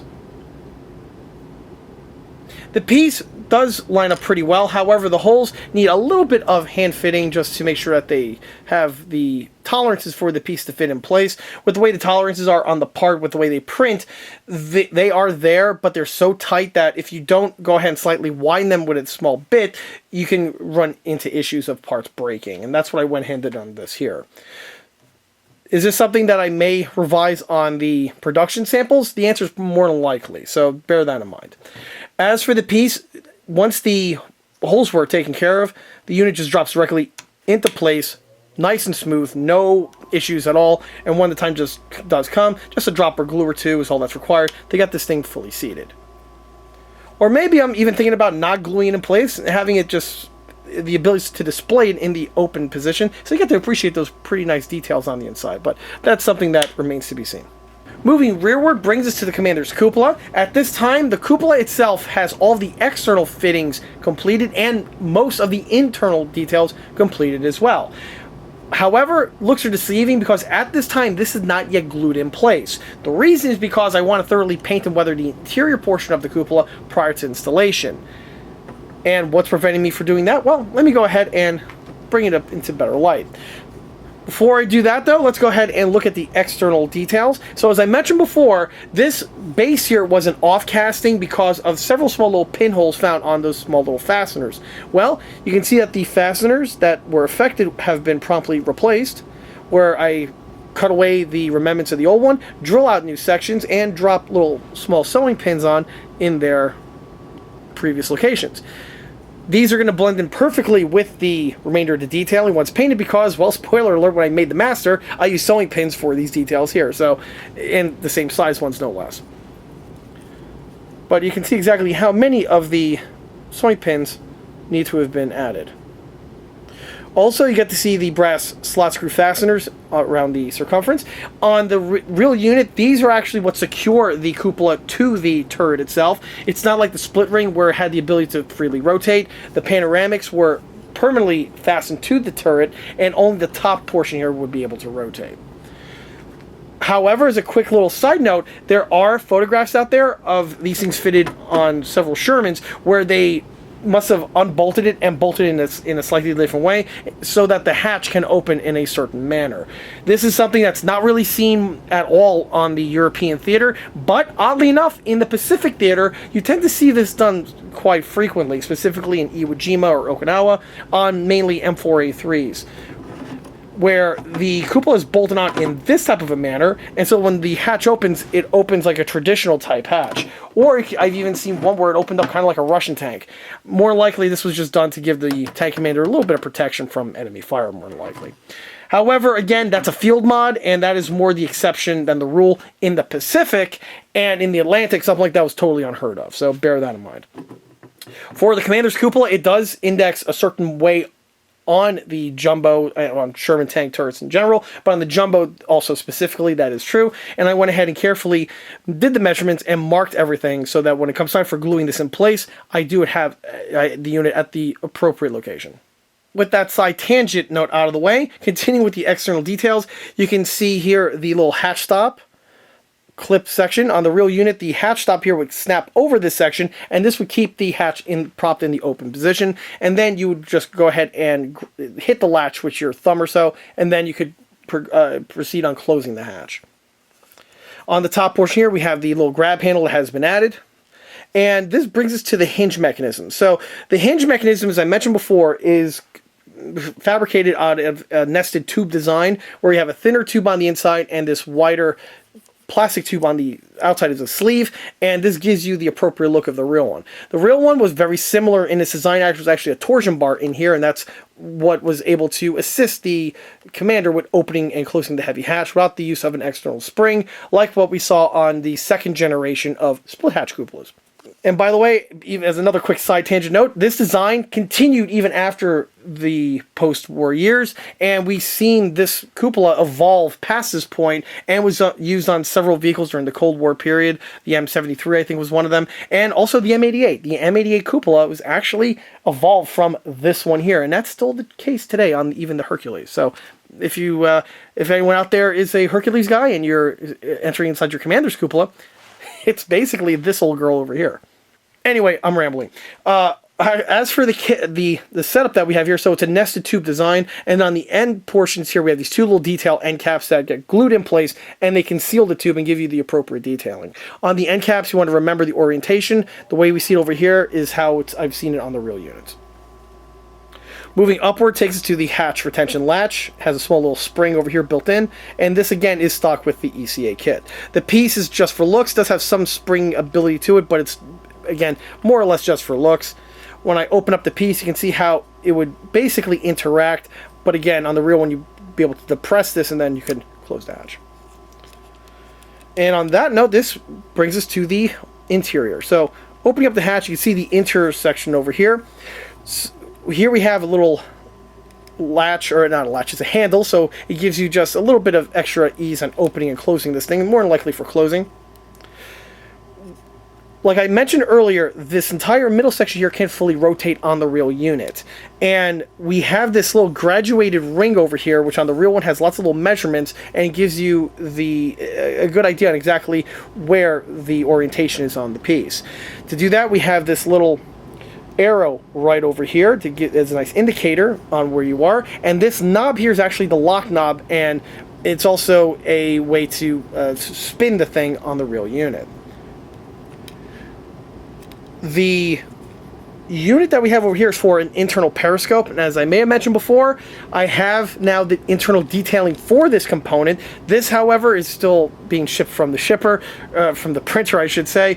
Once I have the piece on hand, I can mount it in place, and then that would complete the look on the cupola. But you get an idea of what the piece looks like right now, and more information on that is to come.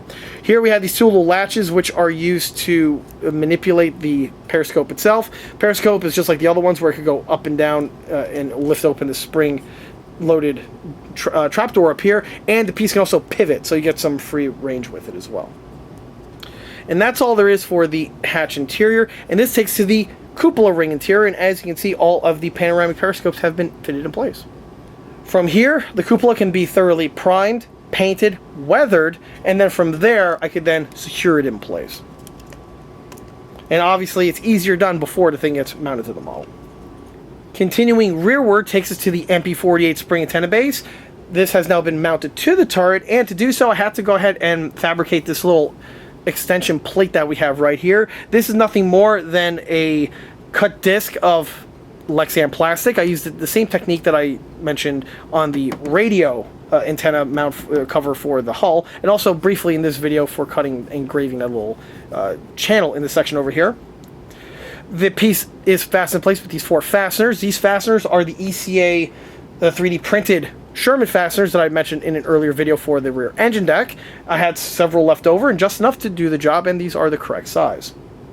Currently, the antenna base is not yet glued on because, again, like I mentioned before, this is something that gets fitted permanently at the very tail end of the build. But you get a good look at everything at this point now. Continuing to the rear bustle section, you get to see the rear area with all of the details added, and this area here essentially is finished. So I already went over the sculpted weld beads before on these sections. Well, now that they are fit in place, the things are solid, they're not going to go anywhere, but you can see what it looks like with the barrel clamps fitted in place, as well as with the receiver clamp fitted in place as well. The piece is fully functional, as you can see. It opens up, and it can be displayed in the open or closed position. The little Jeep hood latch here is also functional as well, in that it can pivot and clasp out of the way. The piece does not actually snap over the piece. There's no spring or anything on the inside, but for what the piece is used for, the way we have it here is perfectly suffice. On the storage pintle section, you get to see what it looks like with the lock lever fitted in place. The lever is not just glued on. You can't just simply glue it on. It will work. Unfortunately, these things tend to pop off very easily just with how small the surfaces areas are. So what I did was I carefully, with a small drill bit, drilled the hole on the inside portion of the handle and on the receptor side here on the mount, and then I was able to put a small little piece of wire in there, plug it in with all the glues and everything. Now this piece is much more robust compared to the way we had it as if it was just glued on. Also, since the previous scene, you get to see the last weld bead that has been added in this section over here. On the real unit, the blister, from what I saw from the surviving examples of Jumbos, was welded to the rear portion of the turret, and so I went ahead and sculpted the weld beads in the appropriate location. There's still that divot found in this section over here, so the welds are not overly thick, and this is something that you have to watch out for if you're working on a Sherman with a T-23, or in this case a Jumbo. Same rules apply. Moving back topside brings us to the 50 cal pintle mount and also the cradle.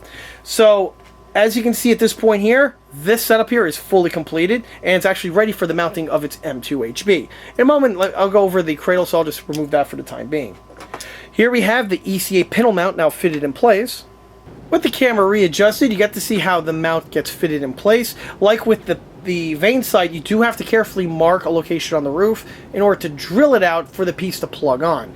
The reason why you want to go ahead and install it in this manner as opposed to cutting away that plug and installing it flush is because with the plug it makes it much more robust and sturdy compared to the other way around. Can you still secure it the other way around? Yeah, you could, but this way is far more resilient. And when you have the cradle with a MG on it, it tends to add a little extra weight, sometimes lopsided weight, so the extra strength is definitely something that is going to be appreciated. As I mentioned in the previous scene, the piece can be designed to actually collapse and tuck away like on the real one. However, on this one here, I erred more on the side of sturdiness, so the piece is permanently just glued in the closed location. However, all of the fittings that were found on the supplied sprue were utilized in order to flesh the piece out to the way we see it here. Again, the last thing that is going to be added is the chain retained rubber cover cap, but this gets done after the tank is painted and weathered. The keen-eyed amongst you are probably going to notice another little bit of detailing that's right over here, and this has to do actually with the pintle mount itself. This here is a small little tie-down foot loop, and the purpose of the tie-down loop is that when the unit is retracted, you have a strap that can secure it in place, and it keeps it stowed and prevents the piece from bouncing around when the vehicle's in operation. This is a nice little bit of detailing. It's one that honestly I didn't really know about until very recently when I started researching a little bit more and finding some better research photographs of Jumbos. The piece is actually scratchable, which is ironic because in the previous video where I'm going over the tools and the tool posts, I mentioned that I designed a 3D printed set of these things where I have a ton of them for literally this purpose. However, I didn't utilize that on this piece here for the simple reason is I can't find the other ones that I have. They're misplaced somewhere in this mess over here. It'll turn up, but which is again ironic because the whole reason why I designed that set was so that I don't have to go ahead and fabricate these things. But here we are, I fabricated it anyway. It was the path of least resistance other than ordering another stuff from the printer and waiting for the part to come in and get manufactured. So for this one here, I'm like, screw it. I could just make one more of these things and have it go out with a bang. So the piece here is fabricated the old-fashioned way, which is just made out of a piece of floor wire. You bend it to shape, mark and drill holes onto the model, and then the little pad sections there are sculpted out of the sculpting epoxy that I use for the welds. This gives you the look of the piece, so it looks indistinguishable from the other units, specifically once it's painted and weathered, but the piece is nice and strong, and it's not just held on by just gluing the piece to the model. Also, on that note, the 3D printed units are installed in the same way. They're not just glued onto the top, or you don't have to just glue them onto the top. They do have columns found under the feet sections so that you can mark, drill, install, which gives you a little bit more rigidity compared to just having the piece just glued onto the surface. As for the strap with the buckle, this may or may not be something I add towards the end of the video, but that remains to be seen. And that's all there is to mention at this time about the pintle mount. This takes us to what the pintle mount is needed for, which is, of course, to secure on an MG. And as I mentioned in these videos, both large and small, when it comes to American armor, it's literally law. You have to have a Browning mounted on the top. Most of the time, it's a Browning M2. However, 1919 is certainly acceptable, but it's got to be a Browning because that's just the way God intended it. And on the Jumbo over here, for the Browning mounting, I'm going to be utilizing the following cradle that we have here. For the cradle, I'm utilizing the ECA 3D printed D945 mount. The mount itself has been a topic of many videos up until this point here, where it's been the star of its own standalone videos, as well as also it's been utilized for several projects that have been posted on the channel already in the past. In fact, I kind of can put one together now literally blindfolded. I've built more of these than I can count. Anyway, the unit was advantageous because I literally had it on hand in stock, and I actually had the ammo can literally just floating around here in this mess. So rather than having the piece go to waste, it was the perfect unit to utilize for this project. I quickly threw it up and it mounts onto the ECA pintle mount here without any sort of problems. The D945 mount is a dual purpose mount, which means with the single mount here you can secure on either a Browning M2 50 cal or a Browning 1919. On the 50s, you could either secure on a heavy barreled M2HB or the other version, which is an A&M 250 with that really cool ventilated barrel. For this build here, I'm just going to roll with a standard M2HB, but I do have the option on hand, and I'll stick with the HB on this one to be a little bit more traditional. The 50 itself is going to be the ECA 3D printed M2HB model, which is, again, the subject matter of another model showcase video. But as the video, or as this project comes to an end, you're going to see a little bit more information about that when the time does come. On the cradle, for those who don't know, the piece is fully functional, where you have full elevation. You have the ability to lock and pin the cradle in the transport state, either in this position right over here, or in the elevated position right over here. And there is going to be a chain retained pin that is going to be secured in place when the time does come. On the ammo can holder, it is removable, as you can see. If I just go ahead and slide this guy off, just like on the real one. The ammo can holder, again, is a 50-30 ammo can holder where you have the ability to mount on a standard 50 cal ammo can or a 30 cal ammo can. And that's facilitated with these these four little press sections that we have there where those slots are. Again, more information about all this is mentioned in the other videos. What's cool about this unit here is that it has the tensioner, which is really spring retained, as you can see. And it's fully articulated, and again, it's as realistic as I can possibly make it. It's amazing, like I stated before, what you can do with 3D printing. The other thing to mention is that the ECA cradle mounts onto the ECA pintle mount without any sort of modifications being necessary to be made to either the pintle mount or to the cradle. The thing is compatible, and they're ready for usage directly from the get-go. As you can see, the piece just drops directly in, and that's it.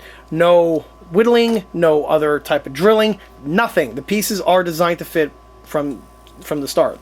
And as a quick side note, this is not just true for this pintle mount over here, but it's also true for all the other ECA 3D printed pintle mounts that are found on the catalog. Be it for this one here, that's commonly seen on USAFE, or the other versions that are soft skin types, where they have the struts and for Jeeps and other vehicles along those lines. This unit here is fully compatible with all of those, as one can clearly see. Carrying on brings us to the loader's hatch, which apparently has buckled in because I broke it while I was filming the other scenes with my elbow. No, absolutely none of that is true. The piece is just not yet glued on. The reason is because, just like with the commander's cupola, I'm going to be securing this permanently to the turret after the turret gets its coat of primer and a little bit of base coat applied to certain locations. The reason why is that it makes painting just a little bit easier to do it that route as opposed to trying to make sure everything is masked up and prevent any sort of overspray.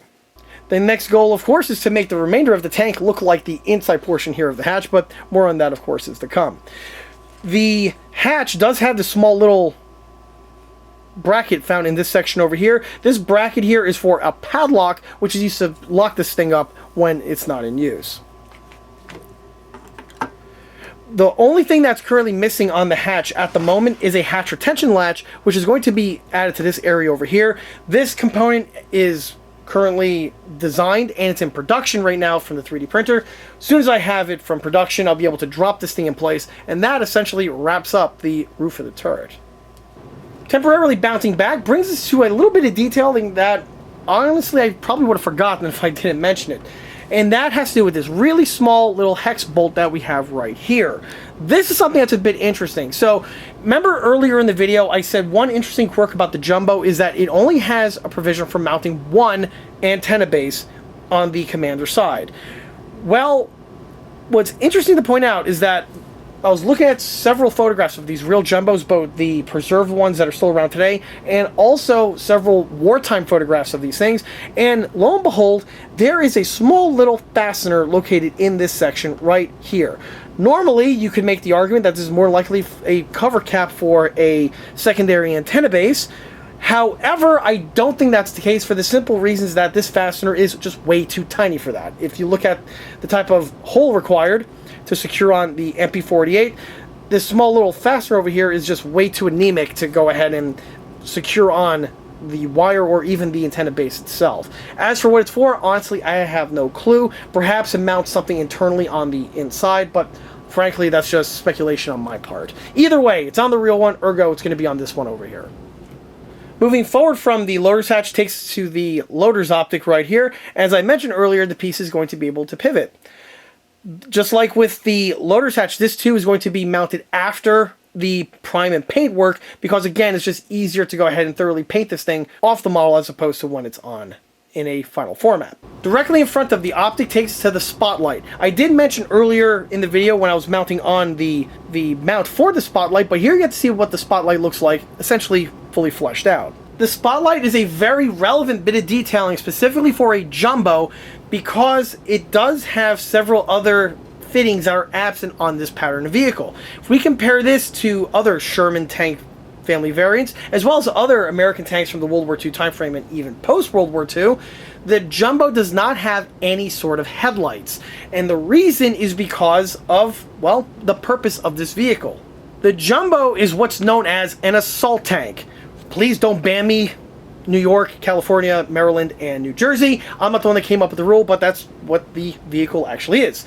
Unlike an AR-15 that's semi-automatic, is definitely not an assault rifle. But anyway, I digress. The purpose of the Jumbo was that this thing was going to be supporting the infantry in assaulting enemy positions, and because of that, the likelihood of this thing taking small arms fire damage is very likely. So things like headlights, sirens, and other appendages along those lines are going to be broken and shot off at the earliest convenience. So the designer said, screw it, since this thing's going to take on enemy fire, there's really no point to have those fancy bits of equipment mounted on the front, and the front, there go, is totally absent. The front of the vehicle just has a travel lock for the main 75 or armament, the front lift hooks, and the 1919. Really, the only extra bit of equipment is the tarpaulin ring, and I'm pretty sure they didn't even want to put that on in place, but in order to keep rain from getting into the 1919 section, that's why they probably had to make that concession.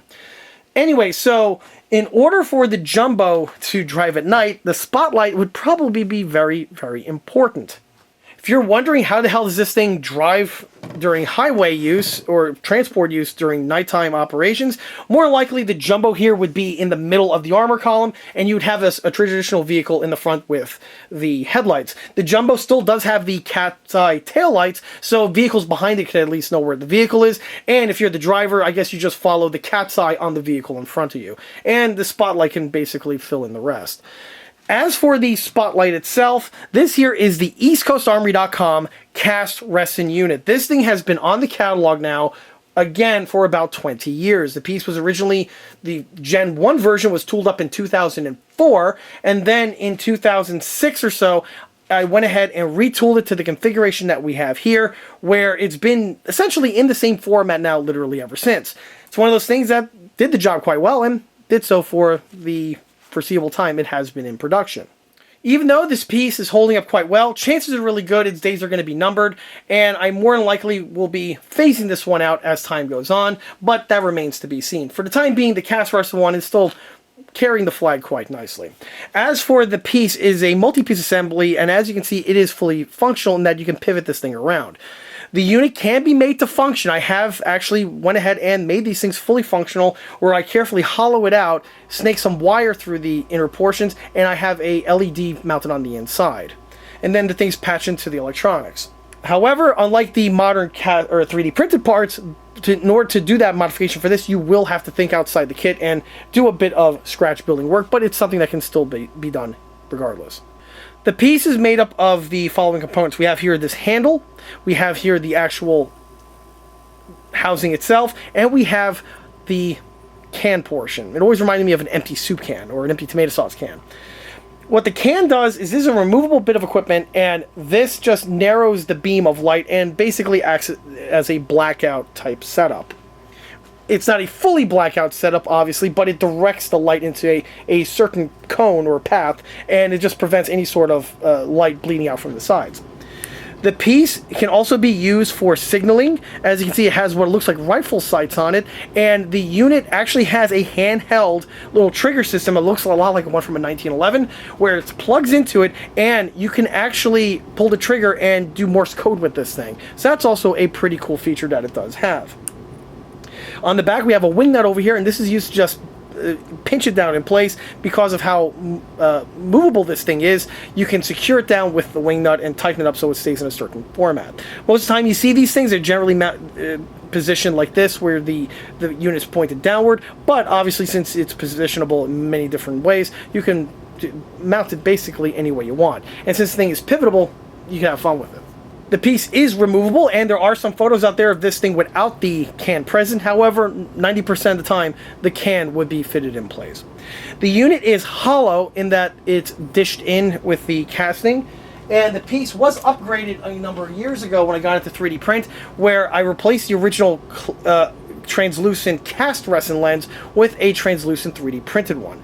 3D printed one is the same unit that's found on the ECA headlights and just drops directly in place. The piece is nice and thin, and because of that, you have ample room on the inside over here to mount on a bulb or LED if desired. It's a little tricky to get on camera to secure the piece in place, but rest assured, once the time does come, I'll be able to get the unit backwards.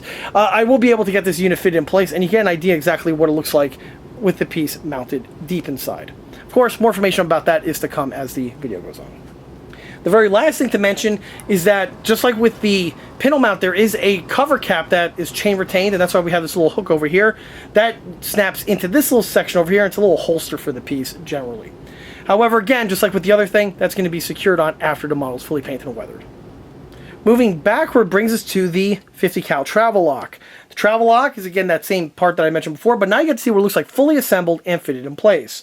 The piece is fully functional in that it does swing open, so you can have it in the closed or the open state, and this little lock mechanism actually does work. The way it works is you flip it open, you flip this little latch here, and then once it's in this spot over here, the piece can no longer fold in the other direction. And then to retract it, I simply grab the latch, flip it, and now the piece can just fold away like you see here. It's a very simple system, and it's one that actually took a little bit of figuring out, trying to reverse engineer the real one. But as you can see, the piece is fully functional on the ECA counterpart. Moving back to the front brings us to the smoke grenade launcher. As I mentioned before, there is a rubber cover cap that gets fitted in this section over here to prevent water from getting inside, and that is chain retained. Well, you can see I have the little chain retention eyelet right over here. This piece here is just left over from the ECA fuel filler caps that were mentioned in a previous video. Like I mentioned in that video, I have several spares of these components found on the sprue, and one of those just simply made its way to the turret. Once the model's painted, the chain will be attached, and the piece will be ready to go.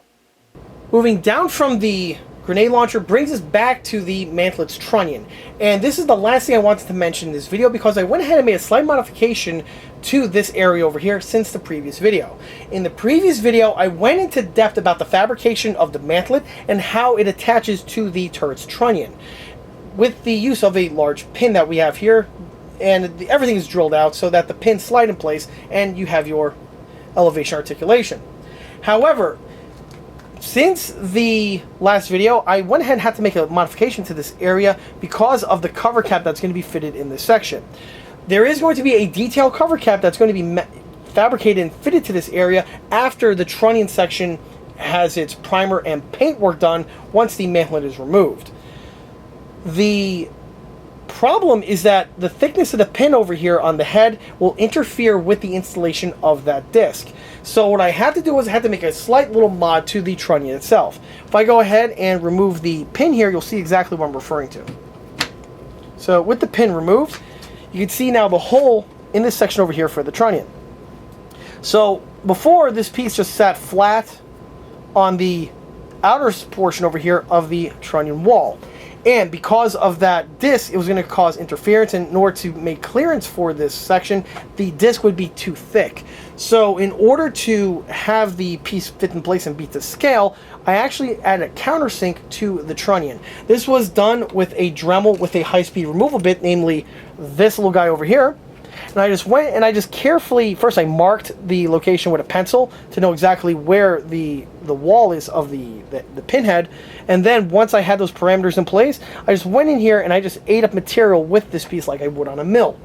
The amount of material removed was a little over 1/16 of an inch. And with that material removed, it now has the proper clearance for the pin where it sits nice and flush. The AZEK material that the trunnions are made of mills away extremely well. It's plastic, like I mentioned in the other video. This stuff is awesome. I really got to get some more planks of this stuff. It handles like a dream. It removed perfectly. It didn't remove too much. It didn't melt or anything. It didn't fight me. Didn't wear out the bit. It was an absolute dream working on. So I just went ahead and just carefully, within about 5 minutes, had the material removed on both sides to the point where the piece does fit in nice and flush.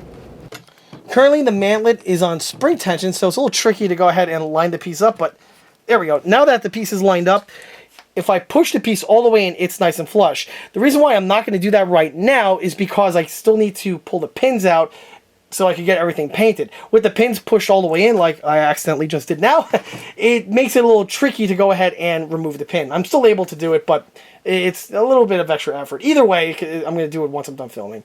The reason why the pins need to be removed is, again, I need to thoroughly prime and paint the inner recesses here of the trunnion so that there's no missed paint areas when the final top coat of paint does get applied. But anyway, you get an idea on how flush this section is over here. Once the time comes to mount these things in permanently, just a little drop of glue on either side, press them in all the way, they're seated, and then I just go ahead and add the detail cap on the outside, and I'm all set. But of course, more information about that is going to come in an upcoming video.